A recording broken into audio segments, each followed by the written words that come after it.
তারপর কালীয় দমন, ব্রহ্মমোহন, সুবল মিলন, নৌকা বিহার, রায় রাখাল, দেবগোষ্ঠ,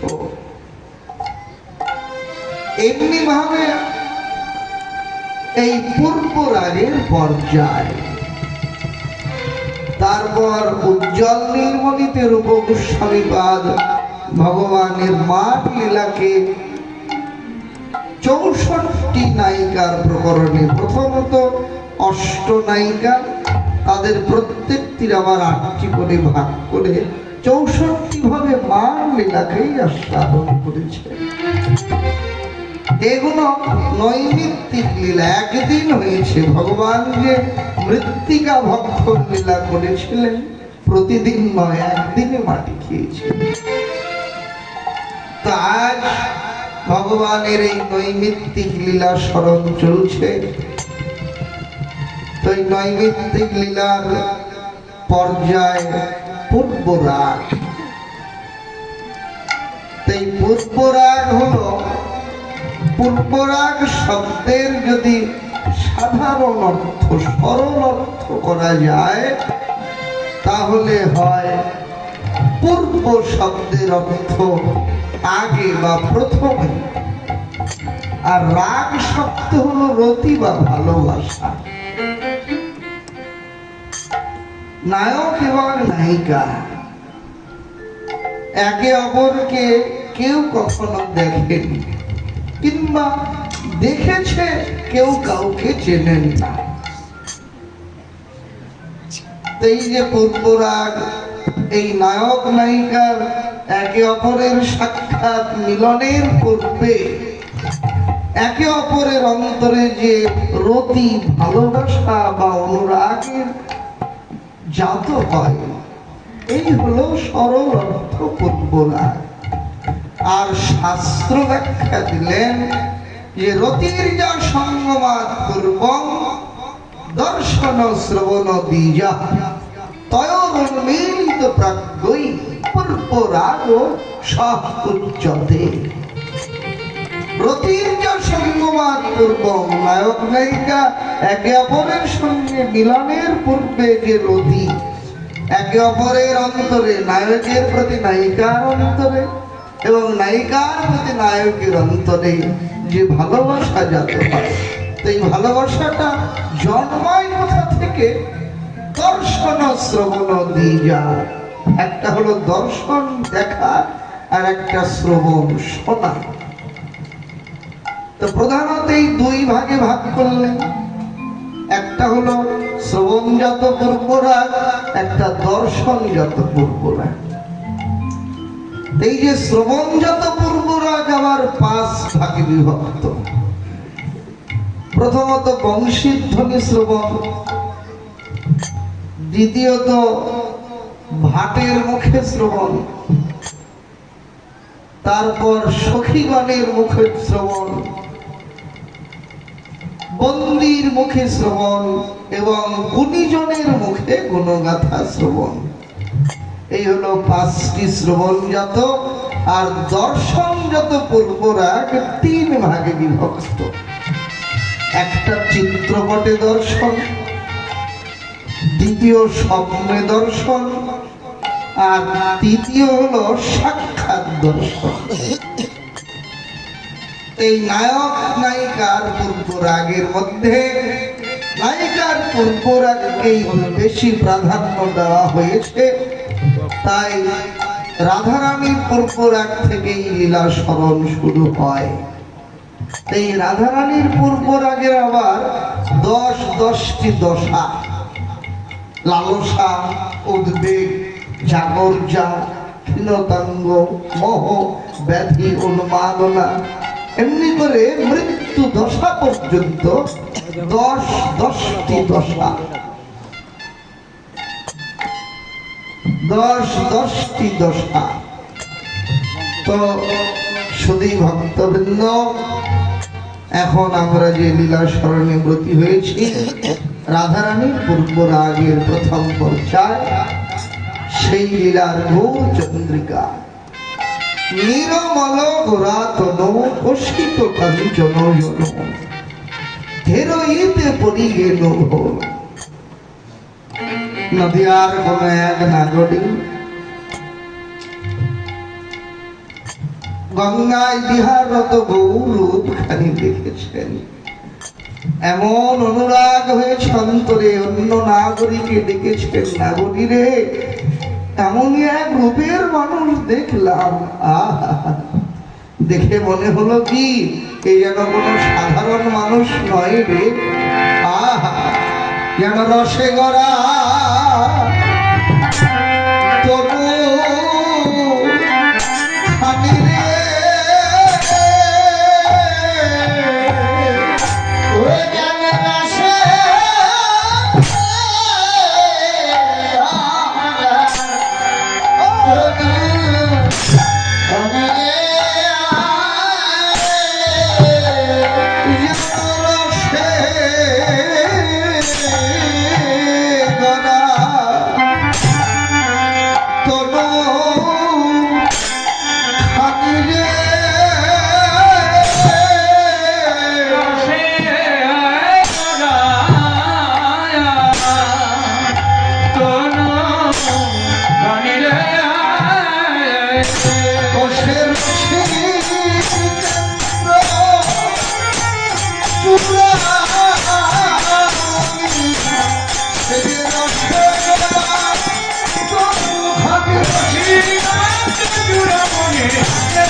কেমন তনুখানা, নিরঙ্গল গোরা তনু, নির্মল পবিত্র স্বচ্ছ, একেবারে নিষ্কলঙ্ক।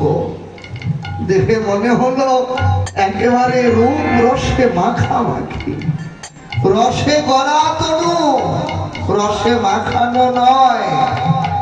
তত্ত্বজ্ঞ জানালেন মাখানো জিনিস ধুলে উঠে যায় তো, কিন্তু যে জিনিস গড়া হয়, যেমন ক্ষীর দিয়ে যদি একটা পুতুল তৈরি করা যায়, ওই ক্ষীরের পুতুলের যে অঙ্গ আস্বাদন করুন না কেন, সব অঙ্গে একই রকমের স্বাদ মিলে। ক্ষীরের পুতুলের যেমন সর্বাঙ্গের একই রকমের স্বাদ, ঠিক তেমনি এই ব্রজরসের ঘনীভূত মূরতি কলিপাবন অবতার গৌর সুন্দর। এমন সে মূরতি খানা কষিত কাঞ্চন জনু, যেমন কষ্টি করা সোনায় কোনো খাদ থাকে না, ঠিক তেমনি খাদবিহীন সোনার মতো গৌরঙ্গ কান্তি সোনা। বলেন নাগরী কি বলবো, কিছুতেই তাকে বলতে পারছি। তত্ত্বজ্ঞ বললেন এটাই নিত্য সত্য কথা গো, কারণ অন্তর হয় না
একবার যদি সৌভাগ্যক্রমে কারো হৃদয়ে ওই রূপের ছাপ লেগে যায়, কিছুতেই তাকে ভুলতে পারেন না। আর ভুলবেন কি করে গো?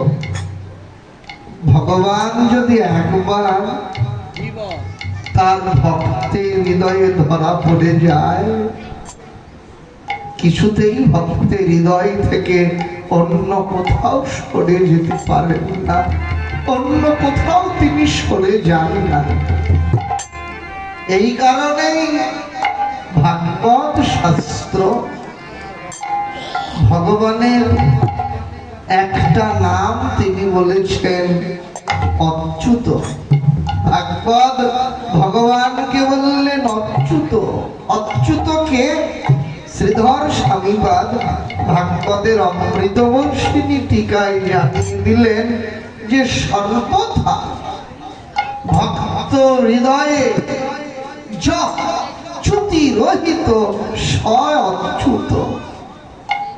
অর্থাৎ ভক্তের হৃদয় থেকে যিনি কখনো কোথাও সরে যান না, তিনি হলেন অচ্যুত। ভগবান যে ভক্তের হৃদয় থেকে কোথাও সরে যান না, যেতে পারেন না, আপনারা জানেন, তবু আস্বাদনের জন্য বলা। বিল্বমঙ্গলের নাম তো সবাই শুনে থাকবেন। অন্ধ যখন হলেন, প্রতিজ্ঞা করে ব্রজের পথে ঘুরতে লাগলেন যে যতদিন তোমার সাক্ষাৎ কৃপা লাভ না হবে আমি জল স্পর্শ করব না। একদিন, দুদিন, 3 দিন অনাহারে কেটে গেল। অন্তর্যামী ভগবান বিল্বমঙ্গলের এই কষ্ট সইতে না পেরে করলেন কি? ছোট্ট একটা গোয়ালার ছেলে রূপ ধরে কিছু খাবার হাতে নিয়ে এলেন বিল্বমঙ্গলের সামনে। বিল্বমঙ্গলকে ডাকলেন, ঠাকুর তুমি কয়েকদিন অনাহারে রয়েছ, এই নাও, আমি তোমার জন্য কিছু খাবার এনেছিল। বিল্বমঙ্গল বললেন, কে গো তুমি? এত কষ্ট করে আমার জন্য খাবার বয়ে এনেছ, কে তুমি? বিল্বমঙ্গল জানালেন, আরে ভগবান বললেন, আমি একজন গোয়ালার ছেলে গো। বিল্বমঙ্গল মনে মনে ভাবলেন যে গোয়ালার ছেলে তুমি ঠিকই, কিন্তু তুমি যে সামান্য কোনো গোয়ালার ছেলে নও, আমার অন্তর বলছে গো। অন্তরেই ভেবে বাহিরে হাতটা বাড়িয়ে দিলেন, দাও, কি এনেছো তুমি? অতটুকু ভালো, এত কষ্ট করে এনেছো বয়ে, তোমাকে কি লজ্জায় ফিরিয়ে দেব বলো, দাও। ভগবান বিল্বমঙ্গলের হাতে খাবারটা দিতে গেছেন। অন্ধ তো বিল্বমঙ্গল, অনুমান করে খাবারটা না ধরে হঠাৎ ভগবানের হাতটা ধরে ফেলেছেন। যেমন হাতটা ধরেছেন কিনা, চতুরের শিরোমণি তো বললেন, ব্যথা ব্যথা। বিল্বমঙ্গল মনে মনে চিন্তা করছেন, কিরে ছেলেটার কোমল অঙ্গে আমি ব্যথা দিয়ে ফেললাম। হাতটা একটু ঢিলা করে ধরেছে, যেমন ঢিলা করেছে, চতুর্থ বিল্বমঙ্গলের থেকে হাতটা ঝামটা দিয়ে ছাড়িয়ে নিয়ে অদূরে গিয়ে দাঁড়িয়ে থেকে খিলখিল করে হাসতে লাগলো। এসে বিল্বমঙ্গলকে ডেকে বলে, ঠাকুর আমাকে ধরেছিলে জোরেই তো, ধরে তো আমাকে রাখতে পারলে না গো। বিল্বমঙ্গল পুরাণ বললে, জোর করি হাত ছাড়াইলে হে হরি, মিথ্যে তোমার কিবা বলি হারি, আমার অন্তর হতে যদি তুমি ছাড়িতে পারো তবে সে বুঝিব তুমি কত শক্তি ধরো। হে ভগবান, চতুরতা করে আমার হাত থেকে তুমি তোমার হাত ছাড়িয়ে নিয়েছ, কিন্তু তুমি আমার এখানে ধরা পড়েছ।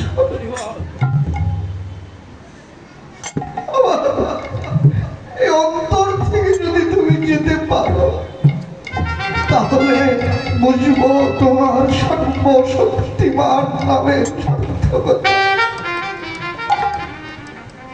ভক্তের হৃদয় থেকে তিনি কোথাও সরে যান না। একবার যদি ধরা পড়ে যায় নদী আর না বলি বলেন, সজনী কি বলবো জানিস, এমন সেরূপ রূপে নয়ন দিয়ে আমার এমন পরিণাম, শুধু কি তাই আরো কি হলো শোন। ওরে ভাই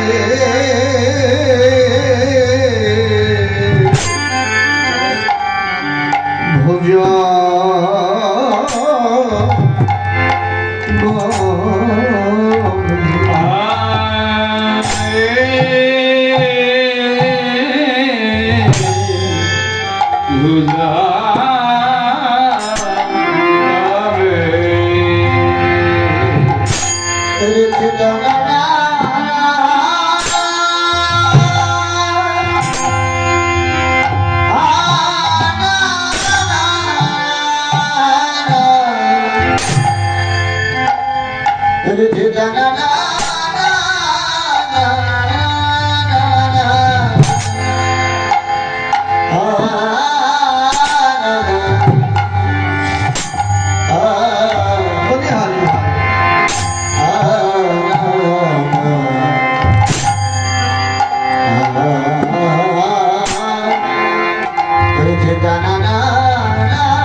গৌরাঙ্গের ভ্রুযুগল ভাব মানে ভ্রুযুগলকে দেখে মনে হলো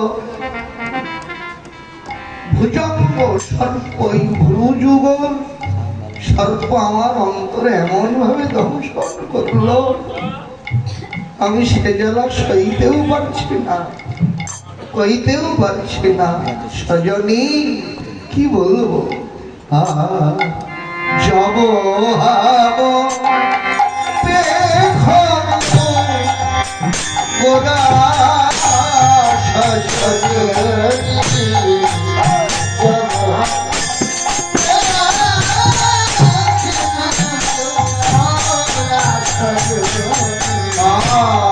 যাব হাব গোরা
নাগরী রে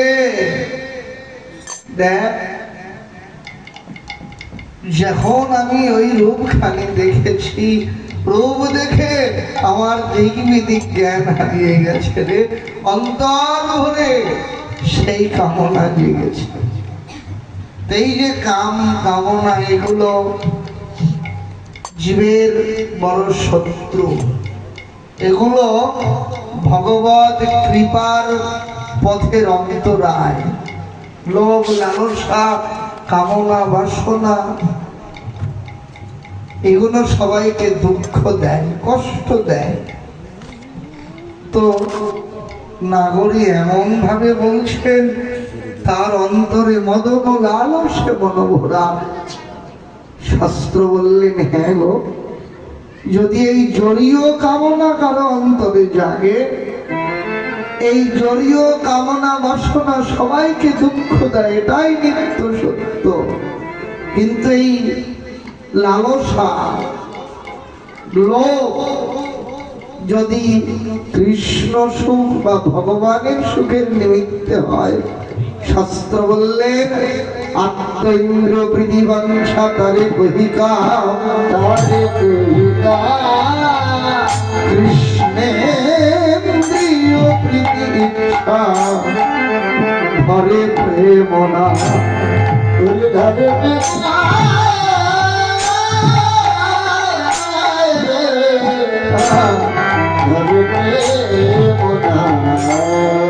ভগবানের সুখ, ভগবানকে পাবার নিমিত্তে যদি কারো অন্তরে এই লালসা কামনা জাগে, যদি লোভ জাগে, তাহলে সেই লালসাই তার জীবনের একমাত্র ভজন। আপনারাও জানেন যে ভগবানকে সুখী করতে যদি জনমভর কেউ অপরাধ করে, মিথ্যা বলে, কপটতা করে, ছলনা করে, এই সমস্ত তার জীবনের একমাত্র ভজন। যদি ভগবানকে পাওয়ার জন্য মিথ্যাও বলেন, সেই মিথ্যাই তার ভজন। ভগবানকে পাওয়ার নিমিত্তে যদি কেউ কপটতা করেন, সেটাই তার ভজন। আপনারা জানেন যে গোবিন্দ দাসের জীবনের কথা, তবু আস্বাদনের জন্য বলা। মহাপ্রভু যখন সেবার পর শয়ন করতেন, গোবিন্দ দাসের নিষ্ঠা যে প্রভুর চরণ সেবা করলেন, প্রতিদিনই সেবা করেন। একদিন প্রভু একটু তাড়াতাড়ি সেবা সেরে সেদিন গিয়ে শয়ন করেছেন, তবে সেদিন ঘরের মেঝেতে শুয়ে পড়েছেন। এমন ভাবে শুয়েছেন ঘরের দরজা বরাবর। যদি কেউ ঘরে প্রবেশ করতে চায়, প্রভুর উপর দিয়ে ডিঙাই ঘরে যেতে হবে। আমার ঘর থেকে বের হতে গেলে তবুও প্রভুকে ডিঙাতে হবে। তো প্রভু এমন ভাবে শুয়ে রয়েছেন। গোবিন্দ দাস গেলেন প্রভুর চরণ সেবা করতে, গিয়ে দেখলেন প্রভু এমন ভাবে দরজা বরাবর শুয়ে রয়েছে। ঘরের ভেতরে না গেলে তো আর চরণ সেবা করতে পারবেন না, আর চরণ সেবা না করলে তার নিষ্ঠা ভেঙে যাবে। অনেক চিন্তা করে কি করলেন, অঙ্গের বহির্বাসটা খুলে মহাপ্রভুর উপর দিয়ে বিছায়ে দিয়ে প্রভুকে ঢেকে দিয়ে প্রভুকে ডিঙায় ঘরের ভেতরে প্রবেশ করল। প্রভুর চরণ সেবা করতে থাকে।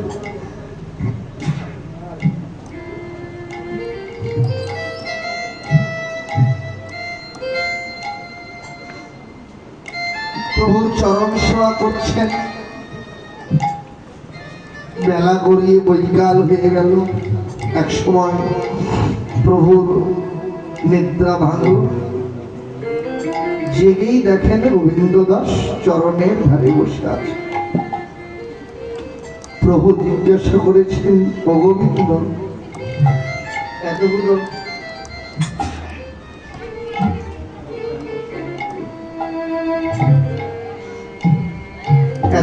বেলা হয়ে গেছে, তুমি এখানে এমন করে বসে রয়েছ, প্রসাদ পেয়েছ? গোবিন্দ বললেন, না প্রভু। বলেন, কেন? ফ্যানটা পিছন দিকে দেওয়া যায় না? পিছন দিক থেকে, ওই সাইড থেকে দিল।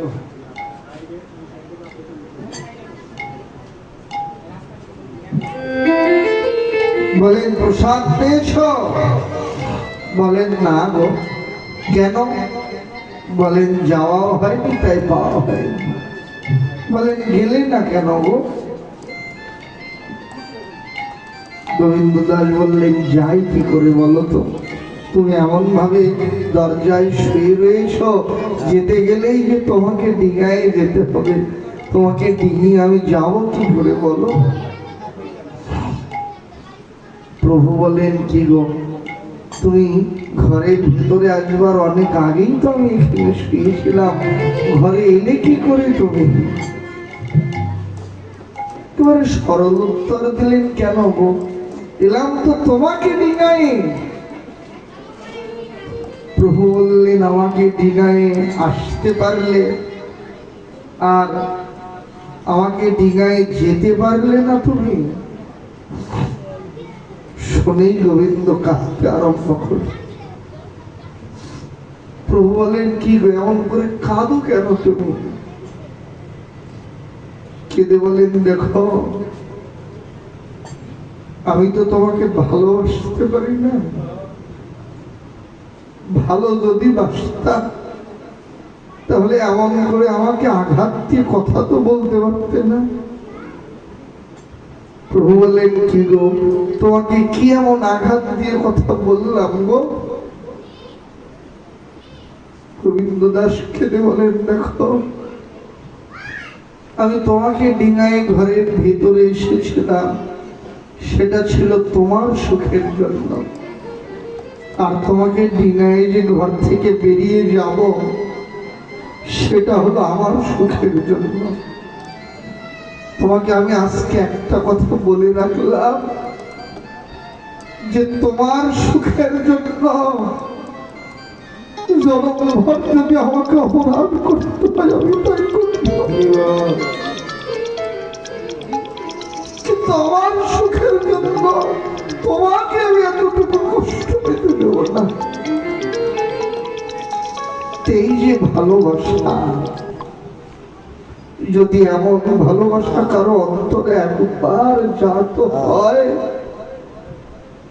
এই ভালোবাসাই পারে ভক্ত আর ভগবানের মিলন ঘটিয়ে দিতে।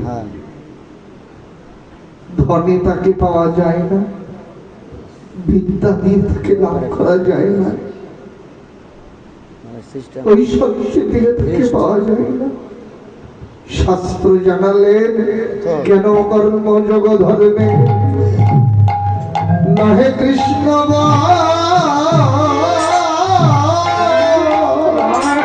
কৃষ্ণ কৃষ্ণ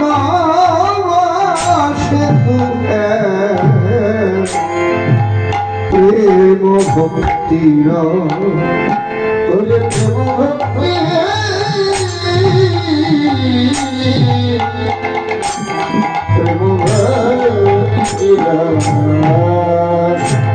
এমন প্রেম যদি কারো অন্তরে না জন্মায়, কখনোই তার অন্তরে ভগবান কৃপাদান হয় না। বলেন ঠাকুরি কি বলবো, শুধু কি তাই? দেখ ওরে তেরা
জীবন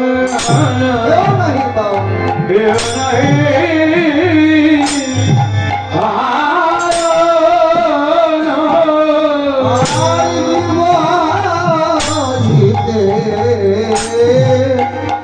জীবন দেহ নাহি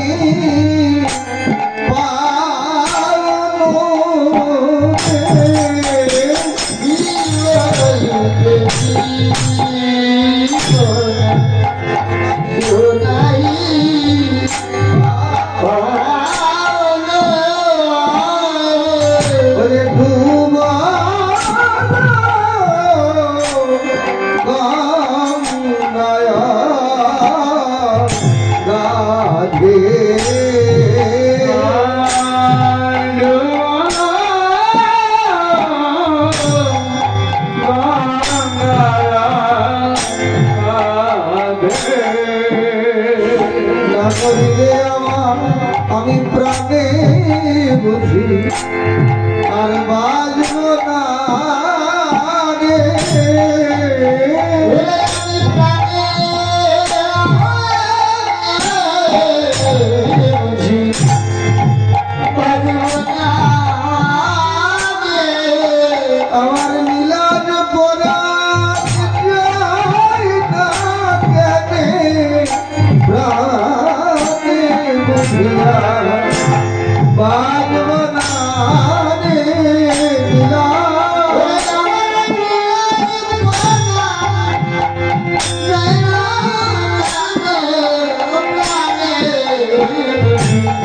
ভালো বাজবো না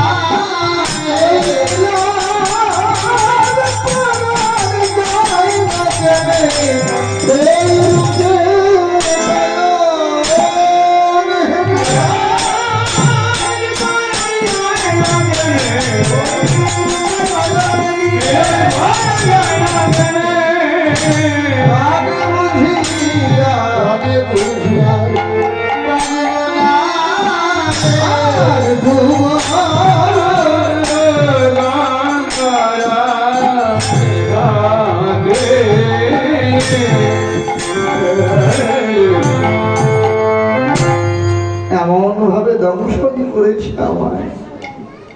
এই জগতে যদি কোনো মানুষকে কোনো বিষধর সর্প দংশন করে, এই সর্পের বিষের জ্বালা থাকে কতক্ষণ? যতক্ষণ কারো দেহে প্রাণ থাকে। প্রাণ চলে গেলে তো আর তাকে জ্বালা ভোগ করতে হয় না। এই যে গৌর, তার অনুরাগ সর্প যদি কাউকে একবার দংশন করে, এ জ্বালা এমনই জ্বালা, যতদিন দেহে তার প্রাণ থাকে ততদিন সেই জ্বালায় জর্জরিত হয়ে তার শুধু কাঁদতে কাঁদতে জন্ম অতিবাহিত হয়। কাঁদতে কাঁদতে যদি তার প্রাণও চলে যায়, তবু তার এই জ্বালার বিরাম হয় না। কেন? আপনারা জানেন, শাস্ত্র বলে প্রাণ যাবার সময় যে যেমন ভাবনা ভাবতে ভাবতে প্রাণ যায়, আর এক জন্মে এসে ওই ভাব অনুসারে তার নূতন দেহ লাভ হয়। এই জন্মে যদি কেউ বিষয় ভাবতে ভাবতে প্রাণ যায়, আবার আর এক জন্ম এসে তার বিষয়ের মধ্যে জন্ম হয়। আর যদি কেউ গৌর গোবিন্দের সেবার আকাঙ্ক্ষা বুকে নিয়ে যেতে পারে, আর এক জন্ম পেলে তার সেবার যোগ্য লাভ হয়। এই যে জ্বালা, এই কৃষ্ণ প্রেম বা ভগবত প্রেম, যার অন্তরে একবার বাসা বাঁধে, জীবনভর সে বিরহে কাঁদে। কাঁদতে কাঁদতে যদি প্রাণটা যায়, আর একজনের সাবান থাকে, কান্নার মধ্যে জন্ম নিতে হয়। কি জ্বালা, এমন জ্বালা। যদি এই জড় জগতে কাউকে সর্প দংশন করে, তাকে ওঝা বা বৌদ্ধের কাছে নিয়ে গেলে ওঝা বৌদ্ধ মন্ত্র দিয়ে বিষ নামায় দেয়, জ্বালা মুক্ত হয়। কিন্তু এই ভগবত অনুরাগ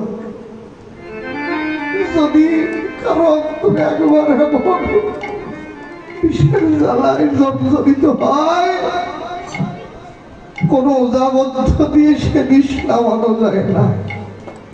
বরং আরো কি হয়, যতই ঝাড়ে কেবল তত বাড়ে।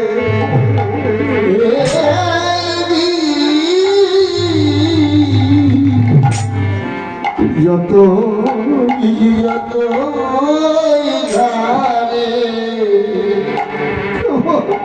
কেবল তত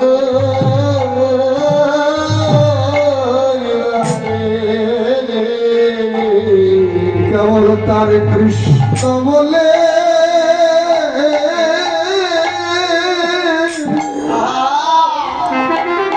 দুই ঝরে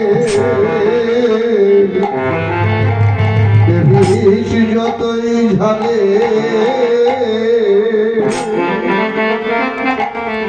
কত এবারে কৃষ্ণ বলে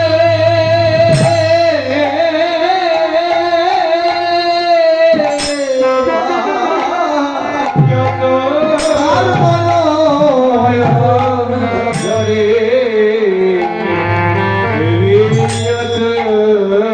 ধরে কত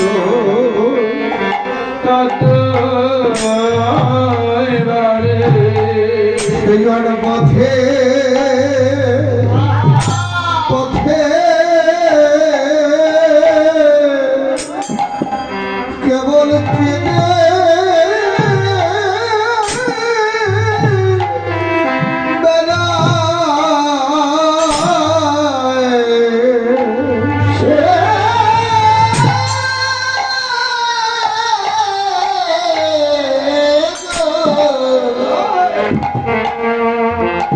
সেদিন পথে পথে কেবল কেঁদে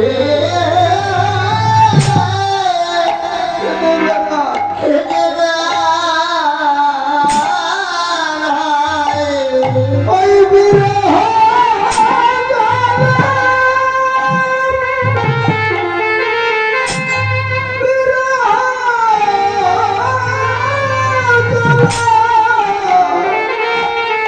বুকে লয়ে কেবল পথে পথে কেঁদে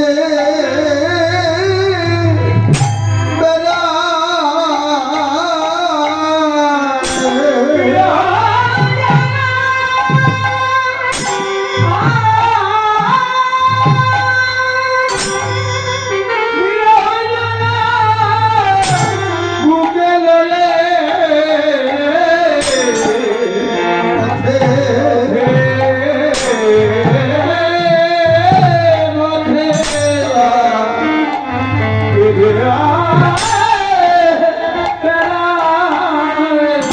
ওই বিরহ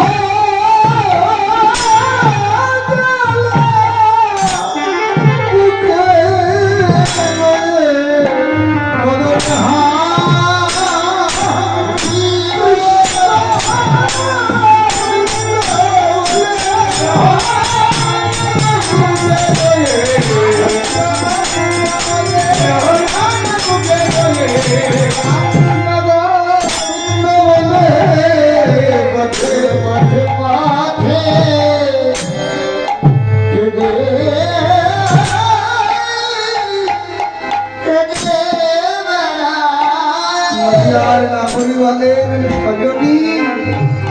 আমার মিলাদ প্রাণ বোধ আর রক্ষা হয় না রে।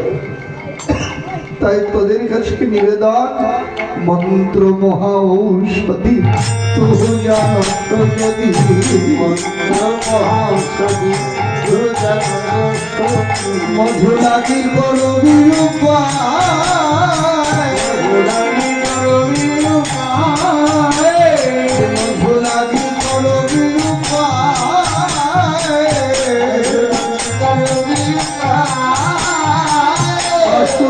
ঘষে কহে শোনো শোনো রে সখী ঘোরা লাগি প্রাণ মরইয়া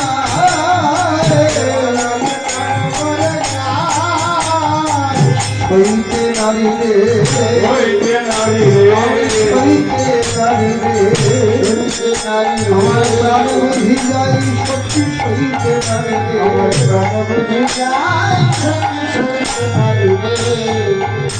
মুস্তাম কবি বাসুদেব ঘোষ, যার অন্তর ভরা গৌর বিরহ আপনারাও জানেন। এই বেশি দূরের কথা নয়, এই মেদিনীপুরের তমলুক নামক স্থান, যেখানে বাসুদেব ঘোষের শ্রীপাঠ আছে এখনো। যারা গেছেন, যাদের দেখবার সৌভাগ্য হয়েছে, এই বাসুদেব ঘোষ যখন গৌর লীলা অপ্রকট হয়ে যায়, গৌর বিরহ সইতে না পেরে কি করলেন, একটা কালো কাপড় দিয়ে নিজের চোখ বেঁধে ফেললেন। যেখানে গৌর নাই, এ দু চোখ দিয়ে আর কিছু দেখতে চাই, গৌর বিরহ সইতে পারছে। আর ভক্তদেরকে বললেন যে তোমরা এখানে একটা গর্ত করো, দু চোখ কালো কাপড় দিয়ে বেঁধে ওই গর্তের মধ্যে বসবে, শুধু গৌর বিরহে দিন কাটাতে লাগবে। আর ভক্তদেরকে বললেন দেখো, যদি আমার প্রাণটা যায়, এই গর্তে তোমরা আমাকে সমাধি দিয়ে রাখবে। এমন করে দিন কাটাতে লাগলে। প্রভু অপ্রকট হয়েছিলেন তো বাসুদেব ঘোষের এই দুঃখ, এই কষ্ট সইতে না পেরে প্রকট হলে, প্রকট হয়ে বাসুদেবের সামনে দাঁড়িয়ে ডাকতে লাগলেন, বাসু বাসু।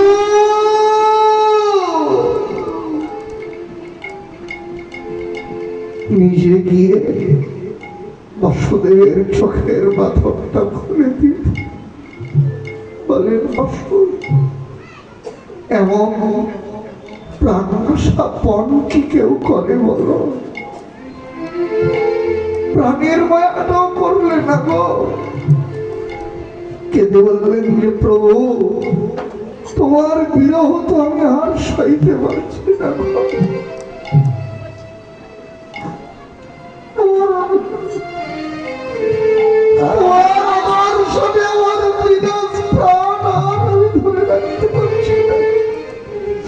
কি করবো বলো?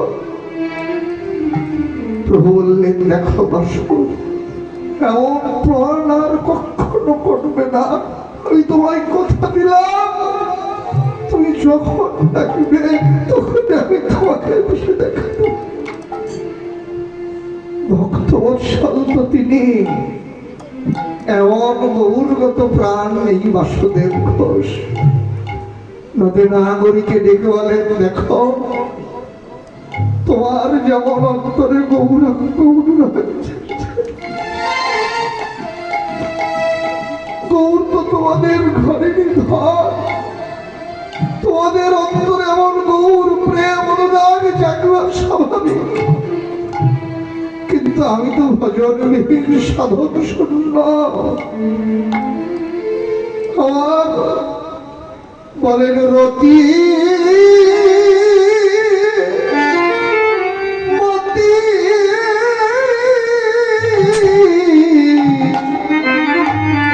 হলো না রে। বৈষ্ণব কবি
দুর্মতি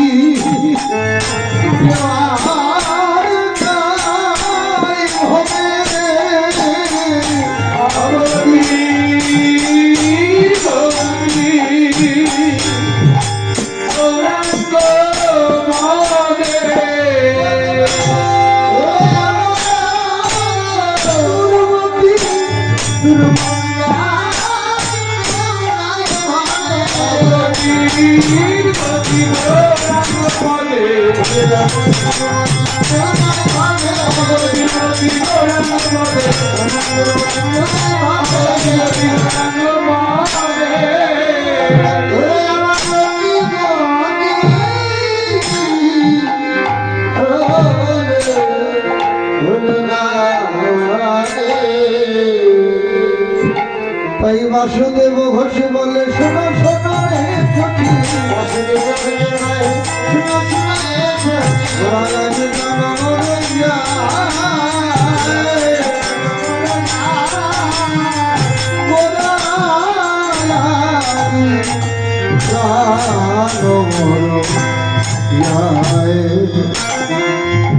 पागल बचन भाई प्रतिदान बाबे वैष्णव भोय नमो नमो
Ram